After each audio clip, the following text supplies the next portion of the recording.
Hello, hello, cruel world.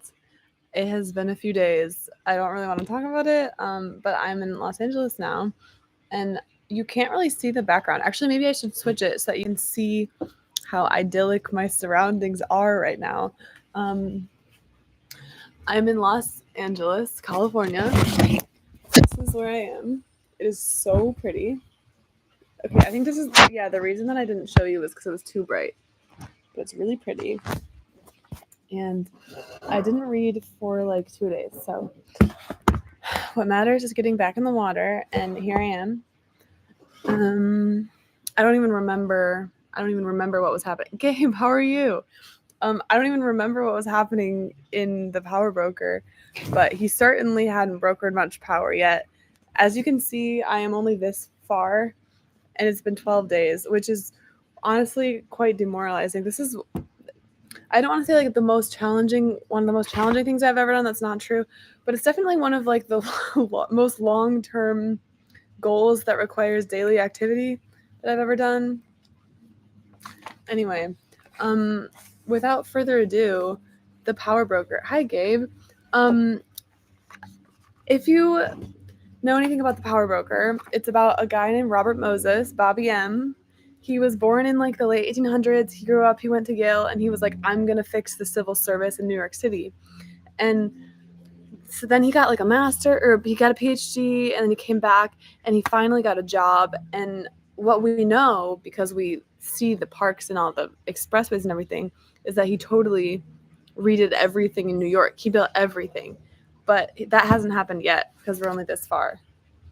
But I don't know. We'll see. Maybe he'll do some power brokering today. Maybe not. You're definitely welcome to listen along. Some chapters are really fun. Some have been, I'll admit it, some have been super slow. And I think this one was, I can't actually remember if this was one that I liked or not.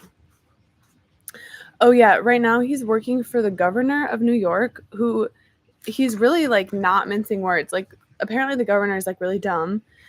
But the governor has this advisor lady named Mrs. Moskowitz who's like telling him what to do. And Mrs. Moskowitz is listening to Robert Moses. So Robert Moses is suddenly getting a bunch of power. That's where we were. Okay. So now we're talking about Mrs. Moskowitz. The lesson started almost immediately. When Moses submitted a preliminary outline of suggested commission goals, he included a phrase straight out of the reform textbooks and his municipal service civil service commission days: elimination of unnecessary personnel. Mrs. Moskowitz struck the phrase out. Personnel, she said, were voters. You didn't antagonize voters.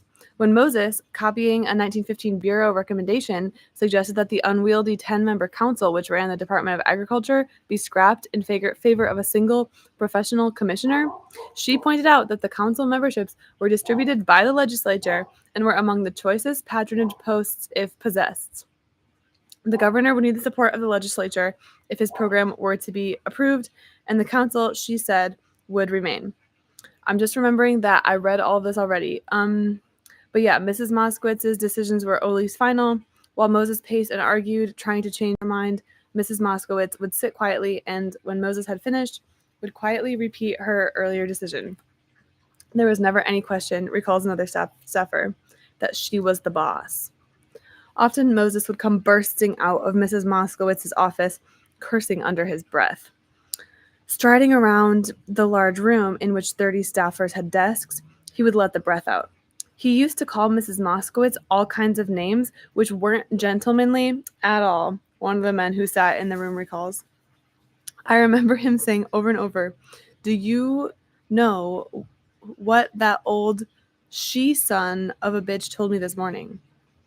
She-son is a crazy...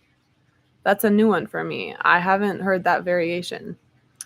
Once, lunging across the room in a rage so blind he thudded into a desk, he paused for a moment, leaned down to the startled man sitting at it, and muttered grimly, "I could have kicked that woman in the shins."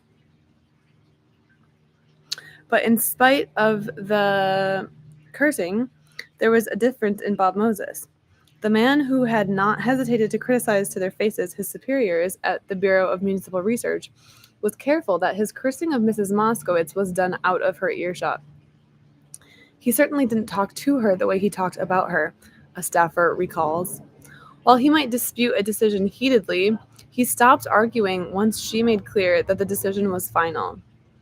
Some of the staffers believed this change of attitude was due to a newfound prudence in the man aware that the opportunity he had been given with the commission might be his last chance to make good in his chosen career.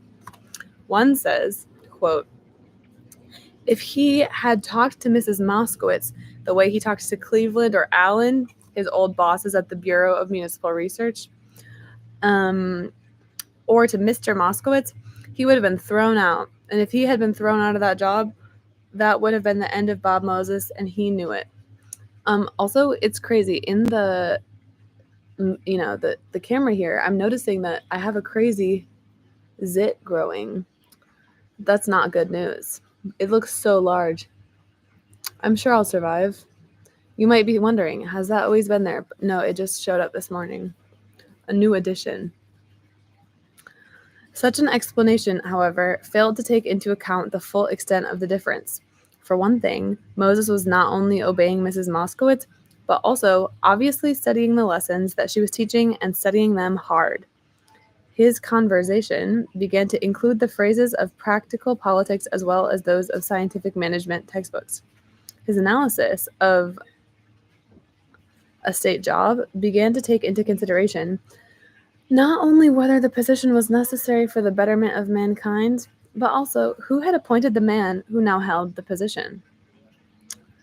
He learned to weigh the governmental gains, what might be achieved by the position's elimination, and by the use for worthier purposes of the salary allocated to it against the political losses the elimination might entail. Squirrel's having a really crazy day over there.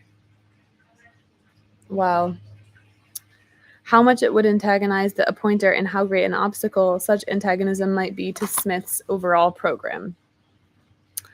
The difference went deeper. It was not just that he obeyed Mrs. Moskowitz and it was not just that he learned her way of thinking. Rather, it was that, after a while, he seemed almost eager to learn. He had always scorned the considerations of practical politics. Practical politicians had crushed and destroyed his dreams, and had come near to crushing and destroying him. They had done it with an ease that added humiliation to defeat, and now, given a chance to learn their methods, Bob Moses seemed almost enthusiastic about embracing them. He was an apt pupil. In his first conferences with Mrs. Moskowitz, they had discussed how the commission would go about obtaining from the Republican-dominated state agencies the information on salary and internal organization and promotion policy, for example, needed to evaluate the agency's work. Moses's initial reaction was straightforward. Why couldn't commission staffers simply demand the information? What information? I don't even know what information he's talking about. He asked. Smith was governor, wasn't he? If an agency proved recalcitrant, Smith could simply order the agency head to cooperate. Mrs. Moskowitz made clear that the commission wouldn't proceed along any such lines. In the first place, she said, many of the agencies regarded themselves as independent of the governor. An order he gave them might be disobeyed. Even if it was obeyed, it could cause hard feelings, and the governor didn't want hard feelings. He wanted reform. He had only 2 years to make a start on it, and he was going to have plenty of trouble no matter how he went about it. He didn't want any more than was absolutely necessary. Careful not to stir up any that could possibly be avoided. The commission must be very careful not to stir up any that could possibly be avoided. And not only did Moses, once so impatient and impolitic, become a model of discretion on his trips to Albany, talking only to men to whom Smith's aides could be introduced. Talking only to men to whom Smith's aides could introduce him as a friend, to staffers he repeated over and over in urgent handwritten notes, "Be careful. Remember that we must not embarrass the governor. And the commission was able to avoid any confrontations with agency heads. The eyes that had picked Bob Moses out of the herd of young reformers were watching his progress. It was as spectacular as it had been at Oxford, where he had learned part of the political science. Therefore, he had graduated with honors. Belle Moskowitz, who taught him another aspect of the science, did not confer degrees, but she awarded him her own type of honor.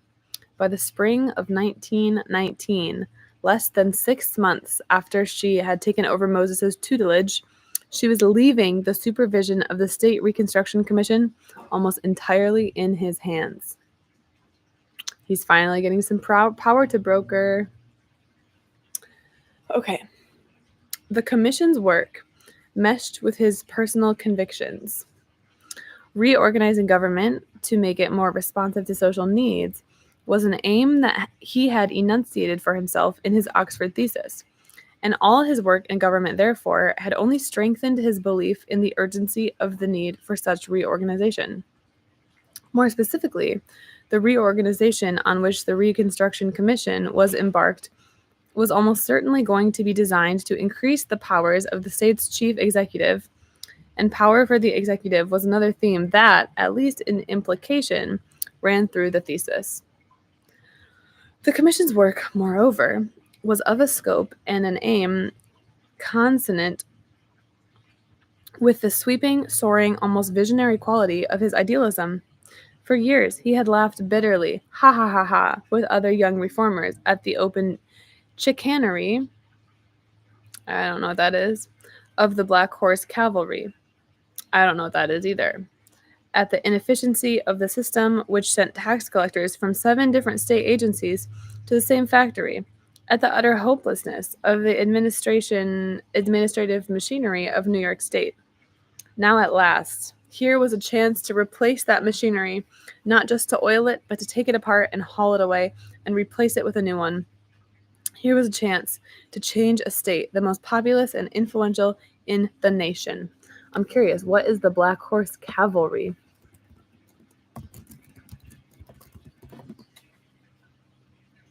It's like a U.S. Army thing from... actually, no. This is a Wikipedia article that's like really unpopular.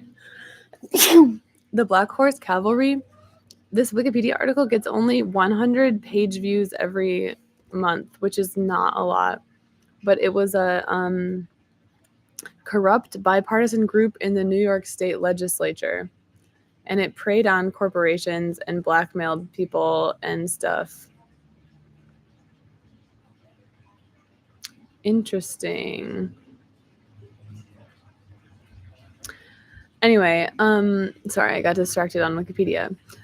It's Robert Moses really expects you to know this stuff. I just don't. I simply don't know enough New York State government history. Okay, if Moses was hopeful of success this time, his hopefulness was not the naive overconfidence of his Civil Service Commission days. The success or failure of the Reconstruction Commission's efforts, he understood, was not in the hands of the Commission, but depended on someone else. But he had real hope that this time the someone else might come through. Moses had been quite prepared to be disappointed by the governor he had called a typical Tammany politician. But Al Smith, the governor, his speech to the prominent liberal Democrats, independents, and federal Republicans on the commission at its first meeting had certainly not been pro forma. Mangled cigar stub stabbing out from his wet lips at the vested, watch-fobbed civic leaders before him, he had rasped, "Is this commission going to do something, or is it just going to offer a report? Are you going to have something definite that can be put into effect to benefit the state? Because if you are not, the sooner you report and go out of existence, the better." Nor had Smith's actions been pro forma when the Black Horse Cavalry, which is apparently a corrupt bipartisan group, when the Black Horse Cavalry refused his request for $75,000 to enable the commission to begin what work. Here was a ready-made opportunity to reap political capital. As Mrs. Moskowitz had surmised, the GOP's federal wing raged against their party's legislators, along with most of the state's important newspapers. Without doing anything else, simply by letting the commission die and pointing out that the legislature had killed it, Smith would have scored a political coup. But Smith did something else. He asked the members of the commission to put up the $75,000 themselves, and when they did, he publicly promised that he would abide by and sponsor any recommendations it made when it completed its report. Often now, in the late afternoon, the governor would drop by the commission offices. He came primarily to obtain Mrs. Moskowitz's advice on some problem or another. You could see, said one of the young commission staffers, that Smith really trusted her. Over and over again, I heard him say, "Now, Mrs. M, you do so and so, or you look into such and such this week, and let me know how you feel about it." But on his way to the little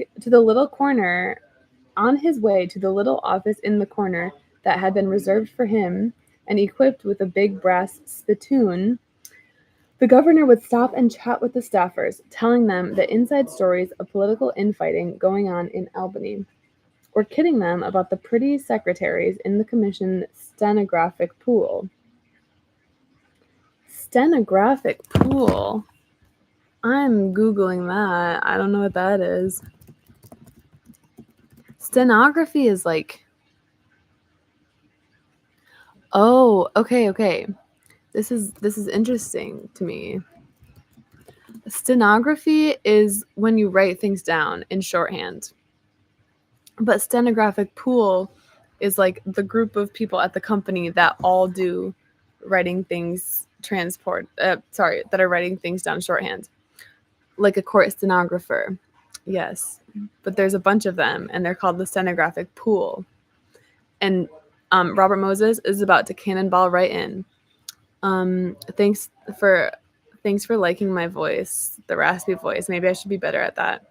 Also, hello. I haven't seen you guys in a while. Sorry that I took a few days off on accident. It's because I got to Los Angeles and just like the zen air of the city and the sun, it really, I don't know what happened. I didn't read, but here I am. I'm back. Okay. Oh no, I got a little bit lost. Stenographic pool. Okay. When the governor finished talking to Mrs. Moskowitz, he would call them into his office and, between well-aimed expectorations toward the spittoon, he would tell more stories. He would talk to them seriously, too. The frank, serious blue eyes that looked so out of place over the big veined nose and the gold-filled teeth in the flushed face would stare straight into theirs. "I won't let you down. I won't let you down," he would say. You just get the facts and come up with the recommendations. I'll fight for them." Nobody could help liking Al Smith, one of the young men said. You had to like him, and you had to believe in him. Wait, thanks for resting is not quitting. Don't stress. That is very sweet. It's a really big book, so it's hard not to take a few days off. This is 12 days work of reading, and I'm only this far. Crazy stuff. This is the biggest book I've ever read all the way through. Moses had worked hard before. He worked harder now. Some of his young staffers worked late. When they left, a light was almost always still shining through the frosted glass top half of the door to Moses' office. In the morning, the staffers would find on their desks long, detailed memos, signed Robert Moses, Chief of Staff, outlining new assignments. This man cannot be this interesting to need a huge biography. I mean, I thought so. But what you missed was in day one, like the opening chapter to this book, it had me slack-jawed and flabbergasted because he really did like build all of New York. Like he built all the bridges. He built like not all the buildings, but a lot of the buildings. He built all of the highways pretty much except for a few, and in New York State too. So in terms of infrastructure, it's like I think he actually is. Maybe you said that as a joke. Maybe you were being sarcastic. Maybe you were sarcastic and I took the bait. But yeah. But at this point, this chapter, he's really, honestly, I think this is kind of a slow chapter. Okay. Robert Moses would criticize staffers' reports mercilessly. When he returned them, they would be adorned with large, angry double question marks. Sloppy phrasing would be slashed through. Quote, most essential question not discussed at all, Moses scribbled on one report. What overhead organization do you propose? What overhead organization do you propose? Do you believe in a commission or a single commissioner? If the latter, should a rules-making board be attached to him? Staffers became accustomed to seeing Moses' handwriting filling the margins and spilling over their type and scrawled across the top of the first page, heavily underlined, revise all. Activity in the office revolved around the tall, wiry figure with the shock of black hair who worked in shirt sleeves rolled up to the elbow. He had appointed an assistant chief of staff, reformer Channing Schweitzer, another great name in this book, Channing Schweitzer. But too impatient to work through a chain of command, when he had something to say to one of the staffers, he would come out of his office and say it to himself. The tension disclosed in the heavy underlining of the written criticism on the reports would sometimes spill over in short but violent bursts of anger. When a key piece of paper was misfiled one day and a secretary had to report that she could not locate it, he glared around the rooms and shouted, while staffers discreetly studied the tops of their desks. Where the hell did it go? Who's got it? Who's got it? But if Bob Moses often shouted, he also often laughed, with his teeth gleaming in a broad, infectious grin. And his laughter was never louder than when it was directed at one of his own mistakes, which he was usually the first to point out. He was friendly with the staffers, seeming to spend as much time during the day out in the big room in which their desks were located as his office, hunting up luncheon companions with an easy and charming air that brought together large groups to accompany him to the German Rathskellers that lined the street back of the Hall of Records. That's going to be a Google word for me. What is a Rathskeller? I'm so curious. Rathskeller. It's a name in German-speaking countries for a bar or restaurant located in the basement of a city hall. How is there a word that's so specific? I'm sending you the Wikipedia article. Sorry if everyone knew that, but I had absolutely no idea that there was a special German word for bars that were in city halls. And I can't believe he didn't even define that word.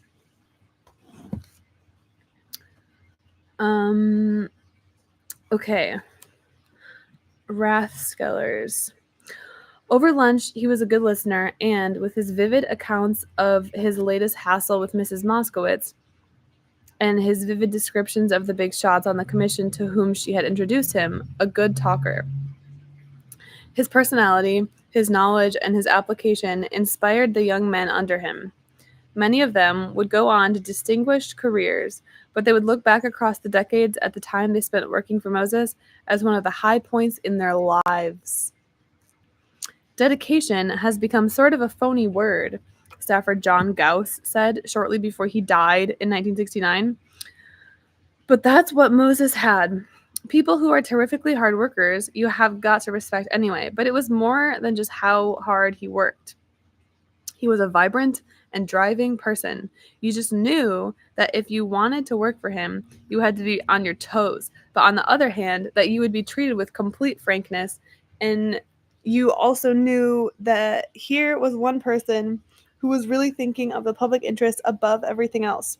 He talked to you hard and direct, but he made you feel that you were both on the same side, fighting for the same things. He made you want to work for him. And then here's a rare asterisk. And then the footnote is Moses so fascinated Gauss that for more than 2 decades, While the young social worker was carving out a reputation as an author of books on public administration and as a professor of government at Harvard University, never seeing Moses during all that time, he collected every newspaper clipping about Moses that he saw just so he could keep track of his career. After he retired in 1961, Gauss began collecting clippings on Moses again, filing them in cartons, which he kept in the attic of his Utica, New York home. And he kept filing those cartons until the day of his death. Okay, what a jackpot if you were writing a book about him and suddenly you find all the newspaper clippings. That is actually crazy. I wonder how much of a role those newspaper clippings had in the book being made and the book being such a famous masterpiece. Because like I said in the previous stream, I am amazed at how before you could search for keywords, he was finding all the news and the quotes and stuff. Okay. Without the state's coffers closed to the commission by the legislature, money was constantly tight. Salaries were very low, but the young men said it didn't matter. In the spring of 1919, funds ran out entirely, and while Smith and Mrs. Moskowitz scrounged for private contributions, the young men received neither salary nor expenses for 6 weeks. But it doesn't matter because I'm pretty sure Robert Moses is still getting paid by his mom because he's a Nepo baby. Gauss and Morris Lambie, another young reformer researching in Albany, were able to keep eating only by borrowing money from relatives. Once Gauss wrote Schweitzer, quote, "Since the wolf is approaching so near that I can hear his howls distinctly, I wonder if you can find one of those precious valentines lying around, signed by Belle Moskowitz, and assuring the bearer that the Guarantee Trust will do its damnedest to trade it in for good U.S. notes." What is if last month's salary is in the offing? Why, I want to be there too. I don't understand what that's saying. But when Gauss at last got hold of the pieces of information he needed to complete his report on the state labor department, money was forgotten. Mailing the report to Schweitzer with a special delivery stamp that cost him a substantial portion of the last change in his pocket, Gauss attached to the report a note: "Happy days, let the people rule." Moses's jubilation matched Gauss's. None of the staffers found any reason to complain about their chief's enthusiasm over their successes. He had, they said, no side, no pomposity. Are we sure he's really dead? Did he just change his last name to Caro? That's a delicious conspiracy theory. He would have to be so old, though. He was born in like the 1890s or 1880s. That would be really, or like that would be a fun. They should write if that hasn't happened in the real world, they should totally write a movie about that. Like about somebody who's like kind of famous and then like like leaves public life and then like a really brutal biography written and it's like, "Oh my goodness, the access is crazy," but in reality the biographer just is the person. That I would read that a movie about that or a book about that. It'd be interesting.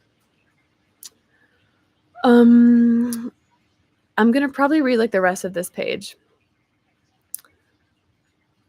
Okay. Moses's jubilation matched Gauss's. None of the staffers found any reason to complain about their chief's enthusiasm over their successes. He had, they said, no side, no pomposity. He was, they said, very democratic. If they noticed a difference between the manner in which he treated them, men who were almost his equals, and the manner in which he treated men a step lower on the commissioner's totem pole, they didn't think it important. But the difference was there. The memos Moses addressed to lower echelon personnel were different in tone from even the most peremptory of those he sent to staffers. In a memo he addressed to a chart maker, for example, that's a job that we don't have anymore. Like we have them, but we just would probably call them like a data scientist or something. Data visualization person. Data analyst. Okay, chart maker. Moses laid out his assignment in the tone of an army drill sergeant, unsoftened by a single please or courteous adverb. In connection with your assignment, he wrote, you will do the following. You will prepare a chart showing the present departments. You will prepare a chart. Did you see a leaf just dropped on my head? You will prepare a chart showing the proposed organization. You will keep in touch with Mr. Gauss, Mr. Buck, and myself. You will consult other members of the staff before putting the chart in ink. Moses' energy seemed inexhaustible. For the summer of 1919, he and Mary, along with 2 other couples with small children, the Brewers and the Perkins and her husband, Paul Wilson. Brewer, his old boss, and Frances Perkins and her husband, Paul Wilson. They rented out bungalows near a beach in Douglaston, Queens. Moses never caught any train out from Manhattan, but the latest available, which arrived in Douglastown about 8:30. Darkness would be falling, but Moses would always go out for a swim. Plunging into the water, he would strike straight out Little Neck Bay, his arms windmilling rhythmically and powerfully, his head growing smaller and smaller in the distance. His friends would joke that he didn't seem likely to stop until he had crossed Long Island Sound and reached the shore of Westchester County, which, on clear days, was a low black line on the horizon. He was a wonderful swimmer, Frances Perkins would recall. I never saw a man who would swim so long, so easily, so far, with such confidence and security. We used to get nervous. He'd go way out where you couldn't see him. It being dark, we'd finally lose sight of him entirely. One night, he must have gone an hour and a half before he came back. The watchers thought he had drowned. Henry was discussing how we should break the news to Mary. What should we tell her? We were all urging each other, let's wait a little while. Don't call the police yet. It wasn't until long after dark that the anxious viewers on the beach saw Moses returning. On Sundays, Moses didn't go into the office, as if unable to relax, would spend the days energetically teaching the 3 sets of children to swim, the evenings telling them stories he made up himself. He was so good with children, Mrs. Perkins recalled. One more paragraph. By the latter part of the summer, Moses was forced to work even harder. The commission's funds were running out, and the private contributions which had sustained its work were falling off. With his usual disregard for financial considerations, Moses had paid little attention to this state of affairs. If Gauss and Lambie were living off relatives, so was he. The major part of his income was still coming from his parents. But this didn't seem to bother him, and as for the work of the commission, he vaguely assumed that with all those wealthy men interested in its success, whatever was needed would somehow be raised. They had so much money, they'd never miss a little of it, he would say. And anyway, fundraising was not his province, but that of the commission's executive committee. In July, however, Mrs. Moskowitz told him that he must begin laying off his staff at once. He had to let some of the young men go with only a week's notice. By Labor Day, the staff had been disbanded. Some sections of the report existed only in recommendation memos, others only in rough draft form. Only a few sections were actually completed. Lugging the commission's files to his already cramped apartment, Moses wrote the rest of the report alone. By October, it was finished. Okay, that's where I'm going to call it. That is, I feel like not that much happened in this chapter. He just wrote the report. I liked the part about him going on vacation. I'm really interested in, like, all the stuff about his actual family, and, like, I always forget he has kids at this point. Yeah, the part where he, like, swam for hours and hours is crazy. I'm probably going to go sit in the sun. My voice is kind of tired because yesterday I was at a birthday party and there was a karaoke machine, and I was really, like, usually I don't do this, but I was just really feeling the spirit, and so I was totally doing karaoke. And now after 30 minutes of talking, I'm like, all right, I need to recharge the voice. I hope you have a good rest of the day. Thank you for tuning in. Be sure to tune in tomorrow. Maybe the power will finally be brokered. Maybe the power will finally break. It helped out with the raspy voice. Okay, good. Okay. See you later.